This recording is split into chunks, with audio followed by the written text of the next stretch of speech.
नमस्कार प्यारे साथियों।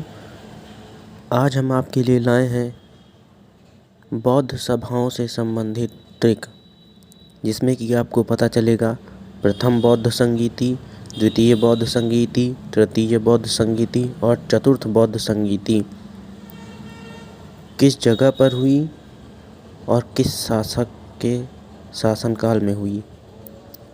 तो आइए जानते हैं सभी बौद्ध संगीतियों के बारे में धांसू ट्रिक।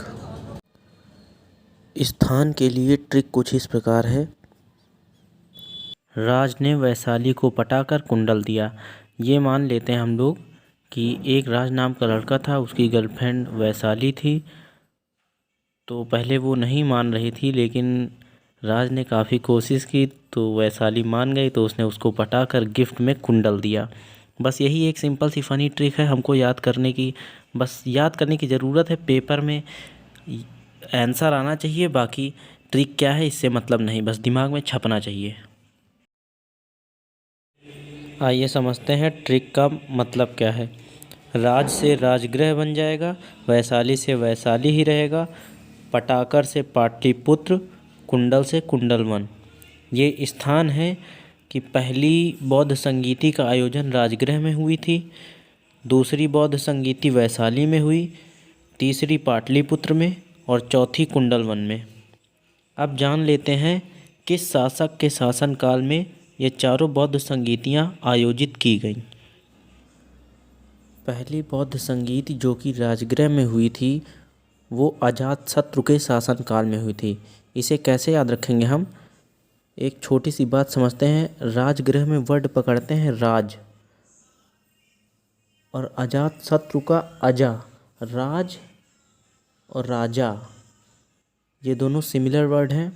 राजा के अंत में जब राजा अजा आएगा तो वहीं से हमें ये ट्रिक अपनी बनानी है।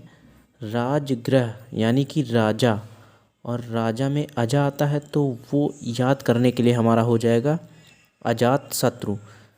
यानी कि पहली बौद्ध संगीति राजगृह में आयोजित की गई और अजातशत्रु के शासनकाल में आयोजित की गई।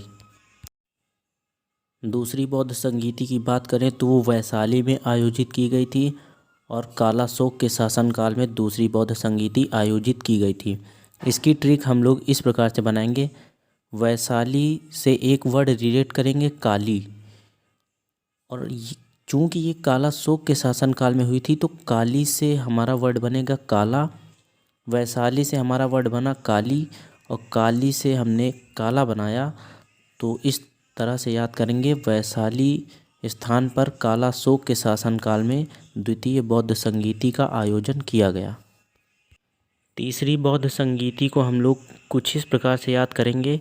पाटलिपुत्र, जो कि अशोक के शासनकाल में तीसरी बौद्ध संगीति आयोजित की गई थी। अशोक पूरे भारत के पुत्र थे, तो इस प्रकार से हम लोग याद करेंगे कि पूरे भारत के पुत्र थे, इसलिए पाटलिपुत्र में उसको रिलेट करेंगे। सम्राट के नाम से वो जाने जाते थे, सम्राट अशोक, जो कि पूरे भारत के पुत्र थे। इस प्रकार से हम अपनी तीसरी बौद्ध संगीति को याद रखेंगे। बस ये एक ट्रिक बना के चलनी है, बस कैसे भी हमारे दिमाग में फिट रहना चाहिए। तो तीसरी बौद्ध संगीति पाटलिपुत्र में आयोजित की गई और पूरे भारत के पुत्र या सम्राट अशोक के शासनकाल में आयोजित की गई। चौथी बौद्ध संगीति का आयोजन की बात की जाए तो कुंडलवन में आयोजित की गई थी और कनिष्क के शासनकाल में आयोजित की गई थी।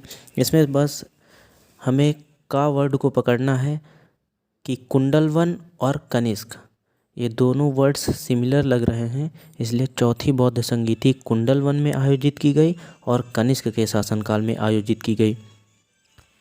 इस प्रकार से हमने अपनी ट्रिक में समझा कि चारों बौद्ध संगीतियाँ किस स्थान पर आयोजित की गईं और किसके शासनकाल में आयोजित की गईं। अब हम एक छोटी सी समरी के रूप में समझते हैं।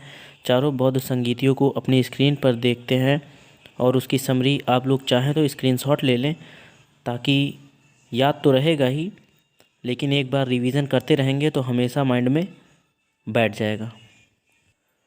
उम्मीद करता हूँ आपको ये ट्रिक बेहद पसंद आई होगी। अपने दोस्तों के साथ शेयर करें, लाइक करें और चैनल को सब्सक्राइब करें।